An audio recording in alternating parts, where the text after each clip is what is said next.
함께 나눌 말씀은요, 우리 요한복음 17장 1절에서 우리 5절까지 말씀 같이 보도록 하겠습니다.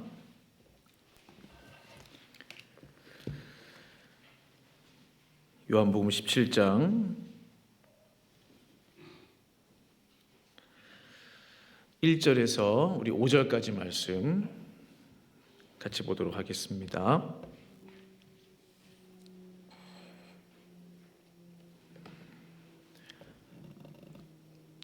우리 요한복음 17장 1절에서 5절까지 말씀 우리 찾으신 줄 알고 저와 함께 우리 교독하도록 하겠습니다. 제가 먼저 읽겠습니다. 예수께서 이 말씀을 하시고 눈을 들어 하늘을 우러러 이르시되 아버지여 때가 이르렀사오니 아들을 영화롭게 하사 아들로 아버지를 영화롭게 하게 하옵소서.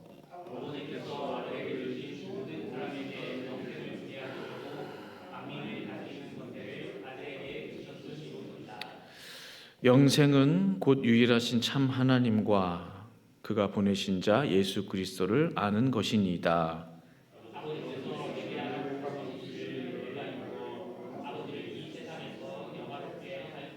같이 있습니다.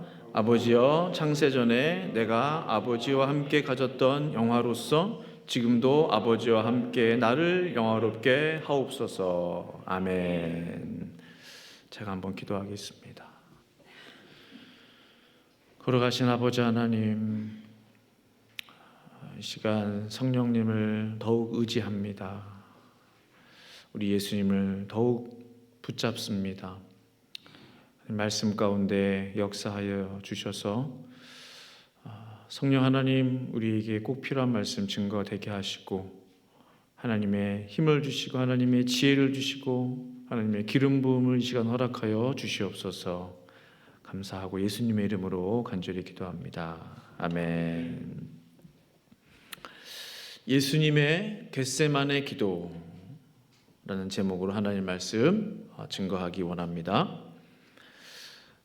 13세기 이탈리아의 수도사였던 성 프란시스, 혹시 아시는지 모르겠습니다.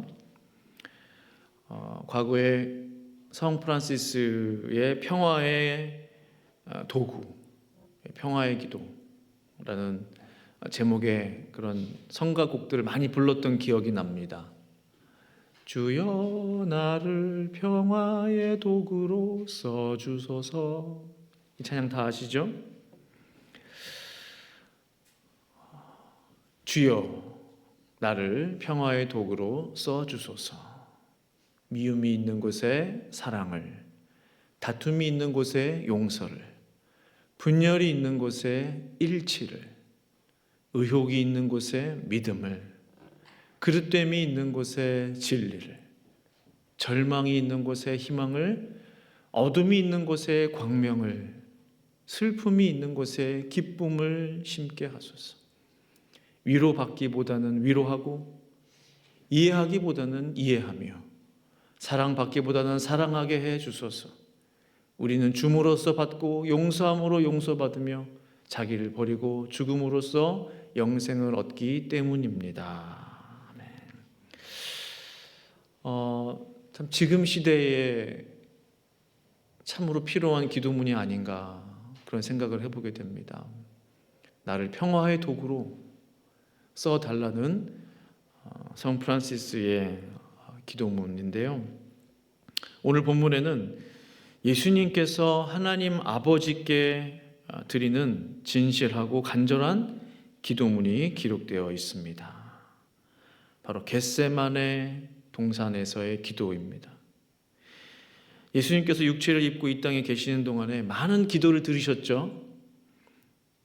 그렇지만 오늘 본문처럼 구체적으로 자세하게 기록된 예수님의 기도는 없었습니다. 오늘 주님의 겟세마네 기도를 볼 때마다 우리 예수님의 마음이 얼마나 깊이 느껴지는지 모릅니다. 예수님께서 이 땅에 오신 목적과 십자가를 지시고 죽기로 결심하신 그 이유를 분명하게 깨닫게 됩니다. 1절에 예수님께서 이렇게 기도를 하셨습니다. 예수께서 이 말씀을 하시고 눈을 들어 하늘을 우러러 이르시되 아버지여 때가 이르렀사오니 아들을 영화롭게 하사 아들로 아버지를 영화롭게 하게 하옵소서. 예수님께서는 십자가를 지시기 전날 밤 눈을 들어서 밤 하늘을 바라보면서 아버지여 이제 때가 되었습니다. 아들을 통해서 하나님을 영화롭게 하소서. 무슨 때가 되었을까요? 예수님께서 십자가를 지실 때가 되었습니다. 이 땅에 오신 그 목적을 이룰 시간이 이제 다가왔습니다. 모든 일에는 때가 있죠.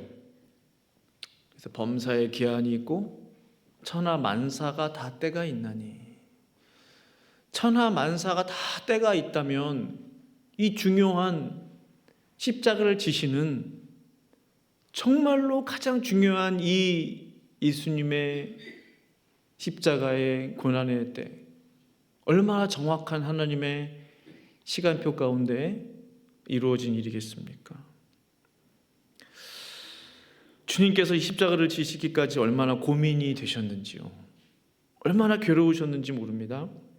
마태복음 26장 38절을 보시면 이에 말씀하시되 내 마음이 매우 고민하여 죽게 되었으니 라고 했습니다. 성도 여러분, 우리는 절대로 예수님께서 쉽게 십자가를 지셨다고 생각하면 안 됩니다. 우린 결코 예수님께서 거저 십자가에서 죽으셨다고 생각해서는 안 돼요. 죽을 만큼 고민이 되셨고 괴로우셨던 분이 우리 예수님이십니다. 그러나 2절 말씀처럼 아버지께서 아들에게 주신 모든 사람에게 영생을 주게 하시려고 라고 했죠. 아버지께서 아들에게 주신 모든 사람에게 영생을 주게 하시려고 예수님께서 십자가를 감당하게 되신 것이죠. 아들 예수님만 십자가를 지시게 된다면 모든 사람이 영생을 얻을 수 있기 때문에 그 모든 수모와 고통과 아픔을 견뎌내셨다라는 사실입니다. 그렇기 때문에 예수님의 십자가는 하나님께 영광이 되는 것입니다. 예수님의 십자가는 하나님께 영광입니다. 왜 영광이에요? 어려운 일을 통과하셨기 때문에, 너무나 힘든 일을 감당하셨기 때문에 영광이라는 거죠. 아주 쉽게 이룬 일은 영광이란 단어를 쓰지도 않죠. 우리의 일상의 일들을 가지고 영광이란 단어 사용하지 않습니다. No pain, no gain이란 말 잘 아실 겁니다. 예수님께서 너무나 커다란 고통과 고난과 또한 수고의 땀과 피를 흘리셨기 때문에 영광을 얻을 수 있게 된 것이죠. 오랜 노력과 수고의 땀을 흘린 자에게만이 영광의 금메달이 주어지는 것입니다. 예수님께서는 사람들에게 영생을 주시기 위해서 죽음의 고통까지도 통과하셨기 때문에 이것이 하나님께 큰 영광이 되었다라는 사실입니다. 그렇다면 구체적으로 무엇이 하나님께 가장 큰 영광이 될까요? 하나님께서 받으시는 가장 큰 영광은 무슨 영광이겠습니까? 우리는 보통 하나님께 영광을 돌리며 살기를 원합니다. 하나님께 영광, 찬양도 부르고 고백도 하고 기도도 하고. 하나님이 받으시는 가장 큰 영광은요, 오늘 예수님께서 기도하셨던 이 내용 그대로인 것입니다. 지옥에 갈 수밖에 없는 사람을 살려내서 영원한 천국에 가도록 이끄는 일, 예수 믿지 않는 내 옆 사람 예수 믿게 해서 천국 가게 하는 일, 주일 성수 못하는 사람 주일 지키게 해서 신앙 회복하게 하는 일, 하나님 떠난 백성들, 하나님 등진 영혼들 권면하고 또 기도해 주어서 다시 주님께로 나오게 하는 일, 그 모든 일들이 하나님 앞에 영광스러운 일이에요.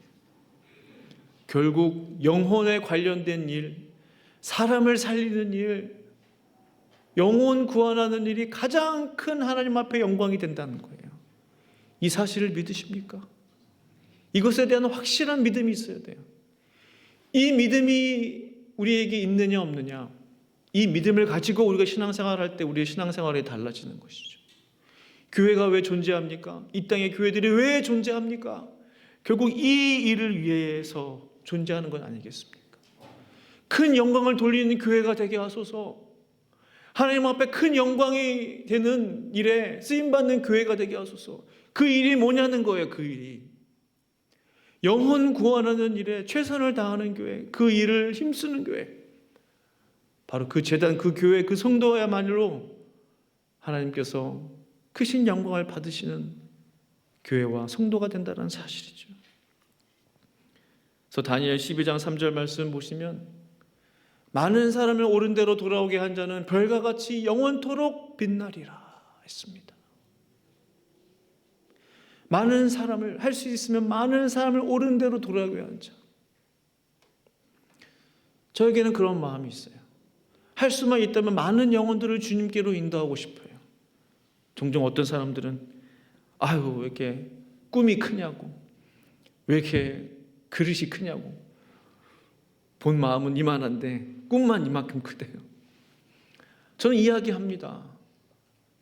저는 부족하지만, 맞습니다. 저는 연약하지만, 그러나 하나님이 하시면 가능한 일이지 않겠냐는 거죠. 성경에서도 많은 사람을 옳은 대로 돌아오게 한 자가 별과 같이 빛난다고 했는데, 왜 많은 사람을 옳은 대로 돌아오게 해야 되느냐? 많은 사람이 잘못된 길로 가고 있기 때문에 그렇죠. 많은 사람이 아직도 죄악 가운데서 허우적거리고 있기 때문에 그렇죠. 구원받아야 할 영혼들이 얼마나 많은지 모릅니다. 얼마나. 가끔 제가 새벽에 기도할 때 막 가슴을 칠 때도 있고, 바닥을 막 칠 때도 있고, 이제 바닥은 잘 안 치려고 그래요. 왜냐면 놀랜대요. 기도하실 때 꽝 치면은. 영혼들을 생각할 때 답답한 마음이 나오는 거예요. 저 영혼 구원 받아야 될 텐데, 저분 다시 교회로 나와야 될 텐데, 저 영혼 정말 하나님 앞에 충성된 일꾼으로 세워져야 될 텐데, 저도 모르게 마음에서 막 나오는 거예요. 그런 안타까움이 뭐라도 쳐야 되는 거예요. 가슴을 너무 치면은 괜히 또 그럴까 봐 바닥도 좀 치고 손뼉도 좀 치면서, 그런 간절한 마음, 안타까운 마음이 기도 가운데 나타나는 것이죠. 그러나 저 꿈을 접을 수 있습니까? 많은 사람을 옳은 대로 돌아오게 해야 하는 저 일을 접을 수 있냐는 거예요. 그럴 수 없어요. 하나님이 쓰시고 안 쓰시고는 하나님 앞에 달려 있는 거예요. 그렇죠. 그러나 우리는 하나님 앞에 끊임없이 충성을 다하는 것입니다. 하나님 나를 쓰소서, 하나님 우리를 쓰소서, 많은 사람들이 구원 얻는 일에 우리를 사용하여 주소서. 기도는 해야 될 거 아니에요. 기도는 하나님 앞에 쓰고 안 쓰고는 하나님 앞에 달려 있는 것이고, 많은 영혼들을 주님께로 인도하는 이 놀라운 일에 쓰임받는 저와 성도님들이 되시기를 간절히 축원합니다. 하나님께 가장 큰 영광을 돌리기 원하십니까? 영혼 구원을 위해 힘을 쓰십시오. 영혼 살리는 일에 힘을 써보십시오. 하나님께서 우리를 통해 영광을 받으실 것입니다. 그래서 고린도전서 10장 31절에서는요, 이 말씀을 생각하면서 저 말씀을 보니까 저 하나님의 영광이 무슨 뜻인지 이해가 좀 더 돼요. 그런즉 너희가 먹든지 마시든지 무엇을 하든지 다 하나님의 영광을 위하여 하라. 저 하나님의 영광을 위하여 하라. 저게 하나님의 영광이 뭐냐는 거죠. 무엇을 하든지, 일을 하든지, 사람들과 만나든지, 먹든지 마시든지, 어떤 일을 하든지 간에 영혼 구원을 위해서 하라, 이 말이구나. 영혼 구원을 위해서 하라. 영혼 구원을 위해서 하라. 말씀을 다 읽지는 않겠지만요, 32, 33절까지 쭉 보시면은 바울이 그 고백을 해요. 영혼 구원을 위해서, 하나님의 영광을 위해서 살라고 고린도 교회 성도들에게 권면하고 있는 바울을 발견하게 되는 것입니다. 오늘 본문 2절을 보시면 하나님께서는 이 놀라운 일을 위해서 아들 예수에게 권세를 주셨다고 그랬어요. 세상을 다스리는 권세를 주셨다고 그랬어요. 우리 예수님은 권세자십니다. 권능자세요. 능력의 하나님이세요. 왜 주셨느냐는 거죠. 왜 예수님께 그 모든 권세와 권위와 능력과 힘을 주셨냐는 거죠. 그 목적이 뭐예요? 2절에 아버지께서 아들에게 주신 모든 사람에게 영생을 주게 하시려고 만민을 다스리는 권세를 아들에게 주셨음이로소이다 했어요. 확실합니다. 예수님의 기도 속에서 확실하게 알게 됐어요. 예수님이 가지셨던 그 모든 권위와 권세와 능력의 목적이 왕으로서 군림하려고 한다거나 권위를 부린다거나 이 목적이 아닌 거예요. 모든 사람에게 영생을 주게 하시려고 하나님께서 아들 예수에게 다스리는 권세를 주셨다는 거예요. 얼마나 확실합니까? 얼마나 분명하고 명료해요. 하나님이 우리에게 주신 것들이 있어요. 그 주신 목적이 뭐냐는 거죠. 우리에게 허락하신 것들이 있어요. 그 목적이 뭐냐는 거죠. 하나님 아버지께서 아들 예수를 이 땅에 보내신 것처럼 예수님도 우리를 이 땅에 보내신다고 그랬어요. 하나님께서 아들에게 권세를 주신 것은 영생을 위한 것이었어요. 예수님께서 우리를 이 땅에 보내신 것도 영생을 위한 것이라는 것입니다. 사람들을 구원해내라고, 믿지 않는 사람들을 영생으로 이끌어내라고, 나에게 건강도 주시고 물질도 주시고 힘도 주시고 생명을 주셔서 오늘 이 시간 이 자리에 나와 하나님을 예배하고 있는 것 아닙니까? 분명해요. 교회의 목적은 분명합니다. 성도의 목표는 분명합니다.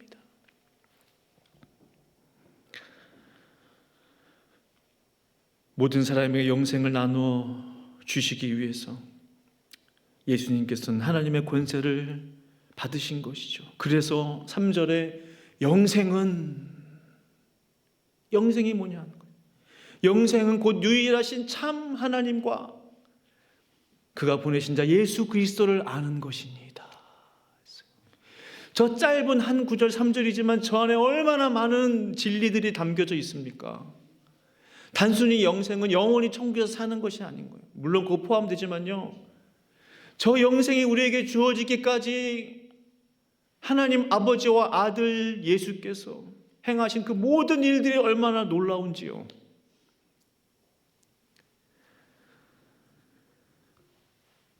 이 영생을 위해서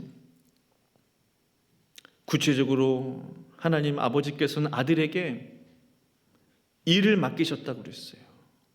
4절 말씀이죠. 같이 한번 읽어보실까요? 4절 시작. 아버지께서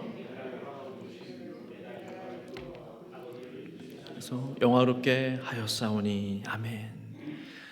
아버지께서 내게 하라고 주신 일을 계속 반복됩니다. 하나님께서 아들에게 하라고 주신 일이 있다는 거예요. 이 땅에서 이루어야 할 일이 있었어요. 그 일을 내가 이루었다. 예수님께서 이루셨다는 거예요. 그걸 통해서 아버지를 이 세상에서 영화롭게 하였다. 내게 하라고 주신 그 일은 무엇입니까? 사람을 살리는 일, 영혼을 구원하는 일, 병든 자를 고치는 일, 귀신 들린 자를 자유케 하는 일 등등등, 그 모든 일들이 사람의 영혼과 관련된 일이에요. 영생과 관련된 일이요. 구원과 관련된 일이었단 말입니다. 하나님께서 저와 성도님들에게 하라고 주신 일은 무엇입니까? 우리 모두에게는 저마다의 역할이 있습니다. 종종 말씀드리지만 결코 우연은 존재하지 않아요. 하나님은 다 뜻이 있습니다. 우리에게 맡기신 하나님의 일들이 있습니다. 그 일들이 무엇일까? 하나님 나에게 생명 주셨는데 그 생명을 주신 이유가 무엇일까? 2024년을 시작하게 하셨는데 그 목적이 무엇일까요? 신앙생활이란 무엇입니까? 믿음 생활은 뭘까요? 내가 하고 싶은 일을 하는 것이 아니라 하나님께서 내게 하라고 주신 일을 이 땅에서 이루어 드리는 것. 이것이 우리의 삶이고 우리의 인생이고 우리 믿는 자들의 믿음의 여정인 것이죠. 성 프란시스의 기도 기억하시죠? 그가 하고 싶은 일을 기도문으로 쓴 게 아니에요. 나를 주의 평화의 도구로 쓰소서. 그 모든 기도의 내용들은 하나님께 영광을 돌리는 일이에요. 아픔이 있는 곳에 기쁨을 허락하여 주시고, 분쟁이 있는 곳에 일치함을 허락하여 주시고, 고통이 있는 곳에 회복함을 허락하여 주시고, 나를 평화의 도구로 써주소서. 나를 평화의 도구로 써주소서. 하나님께서 내게 맡기신 일들을 이루게 하소서. 우리 예수님께서도 그렇게 하셨습니다. 오늘 요한복음과는 다르게 마태복음과 마가복음에 기록된 예수님의 겟세마네 기도를 잠시 보시면요,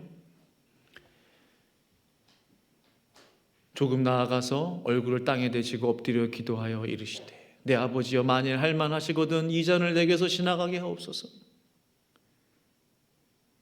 또한 마가복음에도 아빠 아버지여 아버지께서 모든 것이 가능하오니 이 잔을 내게서 옮기시옵소서. 예수님께서 정말로 그 십자가를 지시기 전에 솔직한 마음의 기도는 뭐였어요? 아버지, 이 십자가의 잔을 마시지 않았으면 좋겠습니다. 우리식으로 표현한다면 인간적인 생각일 수도 있어요. 이 십자가의 잔을 피할 수 있었으면 좋겠습니다. 이 잔을 내게서 옮기시옵소서라고까지도 기도해요. 예수님께서도 정말로 순종하기 어려웠다는 거죠. 그러나 예수님께서는 그 모든 다가올 고통과 그 모든 고난의 잔을 피하지 아니하시고 아버지의 뜻을 이루시기로 결정하셨다는 사실입니다.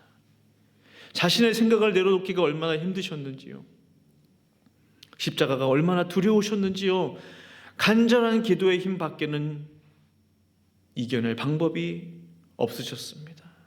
그래서 누가복음 22장 44절을 보니까 예수께서 힘쓰고 애써 더욱 간절히 기도하시니 땀이 땅에 떨어지는 빗방울 같이 되더라 라고 했습니다. 더욱 힘쓰고 애쓰고 더욱 간절히 기도하실 수밖에 없는 이유는 십자가의 그 잔을 마시기가 너무나 힘드셨기 때문에 그래요. 이 잔을 마시기는 마셔야 되겠는데 너무나 고통스러운 거예요. 죽을 만큼 힘드신 거예요.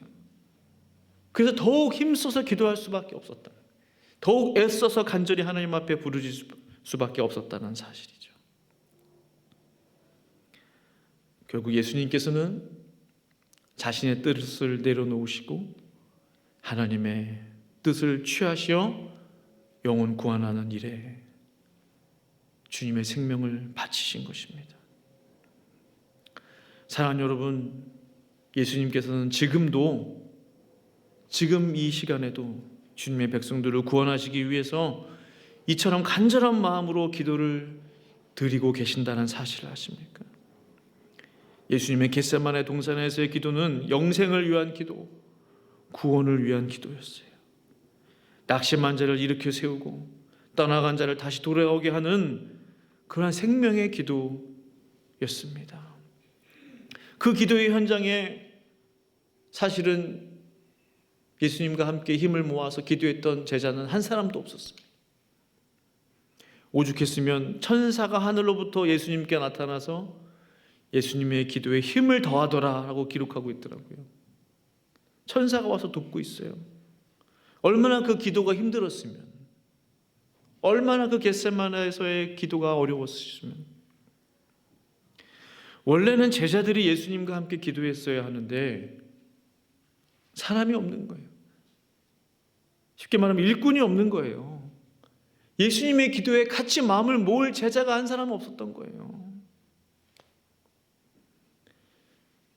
그러니 천사라도 내려와서 예수님의 간절한 기도를 도우셨다라는 사실입니다. 이제는 우리 차례입니다.